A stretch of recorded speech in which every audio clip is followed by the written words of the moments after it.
Əlbəttə yaxın onun dostu kimi Firəngiz gələndə biraz lap zarafatlaşırdılar da, yəni belə zarafat nöqteyi nəzərində onun tərəf müqabili kimi. Hər halda rolda bir-birini seviblər də, necə deyim. Səmimi deyirəm. Səmimi 100 yox, 1000%. Mən onun oynadığı əsərlərdə istəyir teatrda, istəyir televiziyada, istəyir kinoda, mən sənət əsəri kimi baxırdım və qiymətimi verirdim. Görürsən necə oldu? Fikirləşmirdim ki, qadına əl vurdu, öpdü, qucaqladı, tamamilə. Əksinə elə səhnə ola bilərdi ki, ona deyirdim ki, sən bu yerdə niyə? Mən sən biraz bəlkə qucaqlayardın da, belə də ola bilər. Ola bilərdi. Qısqanclıq onun yaradıcılığında %100 olmayıb. Amma kənar söhbətlərdə indi o söhbəti yox.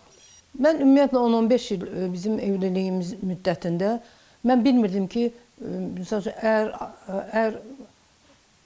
yəni izmena deyirlər də, şey deyə bilər, yəni ki, qadına qarşı belənçi hərəkət edə bilir. Çünki mən Sovetskidə bizdə mentalitet var da, atamda, anamda da görmüşəm münasibət necə olur. İnsan ailə qurursa, deməli, ailədir də. 10-15 il keçəndən sonra qıraqdan, bucaqdan mənə gəldi, bu, deyirəm, belə olur. Yaşar da mənə deyir ki, gülmək üçün hər yana gedirdi, deyirdi ki, gözümlə görməyincə mən inanmaram, mən deyirdim ona. O da deyirdi ki, elə şeydir ki o, onu gözlə görmək mümkün deyil.